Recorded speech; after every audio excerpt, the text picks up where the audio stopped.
So I have been loving this 97 Diablo in Forza lately, and I did review this car recently in Forza Horizon 3. If you did miss that, I'll have it linked at the end of this video, but I also have been driving the car in Forza Motorsport 6, and although the games feel completely different, I have to say I enjoy driving the car equally in both Motorsport 6 and Horizon 3, so today I just really wanted to show everyone how I customized my personal setup for this Diablo in Forza Horizon 3. I think it's a really cool car, and even though orange is my favorite color, I had to switch it to yellow. The yellow just simply looks so good on this thing, but I also want to talk about how I built and tuned this thing to the top of the A class. So bone stock, this car is close to the top of the A class, and it's also very competitive, but it certainly did have some weaknesses. So if you do want to give my tune a try, just search for creator Stevio2175 and make sure you're in the Diablo in Forza Horizon 3. But this thing does have a stock V12,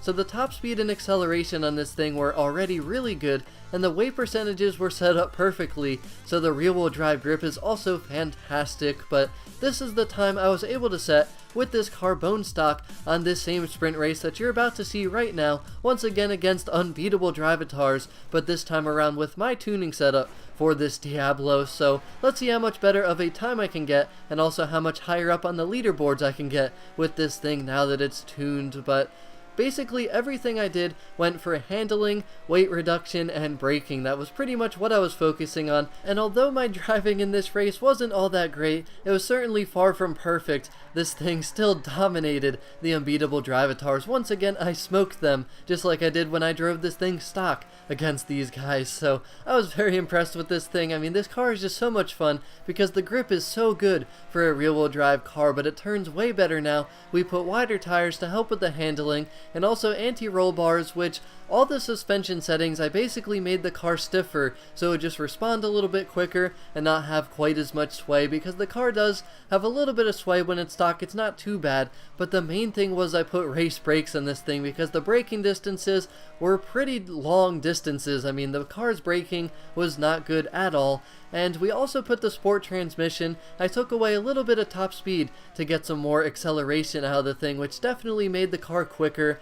And on top of that, I mean, everything I did pretty much reduced weight. I lowered the car, I put the race brakes on, which all those little things reduces a little bit of weight, but you'll notice I actually did not add any power whatsoever. The horsepower and the torque is exactly the same as what it was stock. I just reduced some weight, we made the braking better, and this car just feels so good to drive now because the handling's better, the braking's better, and it's still just as fast as it was when it was bone stock. So I think the only other thing that I did with this car in terms of upgrading was a clutch upgrade. I put the race clutch just to make the car shift faster. That was one other thing that was a little bit weak on the car. The shift time, it was a bit slow, but now it feels pretty good. And this thing, I mean, you saw right there, that high-speed turn was absolutely flawless. I mean, it just went straight through that. The braking distances still aren't amazing, but that's just simply how this car is. I mean, I got the race brakes on, I even tweaked around with the braking a little bit, so I love the way this thing drives though. It turns very well now, the braking is much better, the acceleration and speed was already good, and the launch was also good, and just what makes the car is that it's rear-wheel drive and has plenty of grip. I mean, the grip is absolutely fantastic, and I've just been loving this thing. Like I said, even in Motorsport 6, I have been loving this thing. So if you'd like to see me driving the car in Motorsport 6, let me know. Give me a like on this video if you like this Diablo, if you enjoyed the tune, or if you'd also like to see me driving this thing in Motorsport 6. So as always, thank you very much for watching. I really hope you enjoy the rest of this gameplay, and I'll talk to y'all again very soon.